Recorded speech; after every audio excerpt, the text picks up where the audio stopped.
2013 সালে রাশিয়ার সরকারি পরমাণু সংস্থা রোসাটমোর সহযোগিতায় রূপপুর পারমাণবিক বিদ্যুৎ প্রকল্পের কাজ শুরু হয়। এই প্রকল্পে প্রায় 5,000-এরও বেশি রাশিয়ান বিশেষজ্ঞ, প্রকৌশলী ও কর্মকর্তারা কাজ করছেন। দীর্ঘ 12 বছর পর আগামী 28 এপ্রিল রূপপুর পারমাণবিক বিদ্যুৎ কেন্দ্রের প্রথম ইউনিটের ফুয়েল লোডিং শুরু হবে।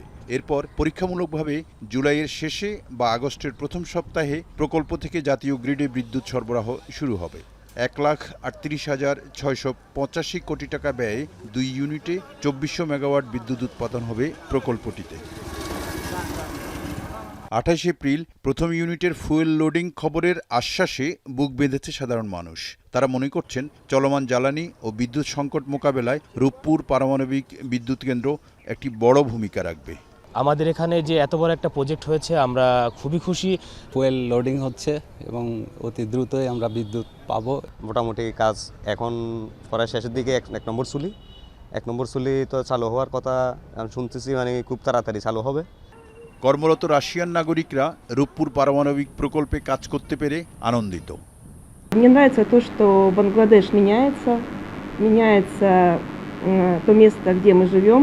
Rupur, madam, man, all good, very good. No Alibaba man, all Muslim man, very good. Россия вам помогает. Спасибо России. Бангладеш это супер.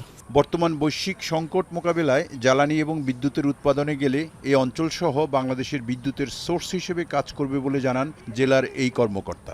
বর্তমানে বৈশ্বিক যে সংকট রয়েছে, বিশেষ করে জ্বালানি এবং বিদ্যুতের, আমরা আশা করি এটি উৎপাদন প্রক্রিয়ায় গেলে এই অঞ্চলসহ বাংলাদেশ অত্যন্ত ভালো একটি বিদ্যুতের সোর্স পাবে। রূপপুর পারমাণবিক প্রকল্পের কারণে বাংলাদেশ বিশ্বের দরবারে পেয়েছে সুনাম। অচিরে এই প্রকল্প দেশের বিদ্যুতের চাহিদার বড় অংশ যোগান দেবে, তেমনটাই প্রত্যাশা সাধারণ মানুষের।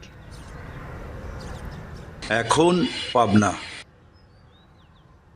Lily ultra soft serum gel, যা গভীর থেকে স্কিনে দেয় 3 গুণ সিরাম হাইড্রেশন। সিরাম জেল হাইড্রেশনে ব্রাইট থাকো সব সিজনে।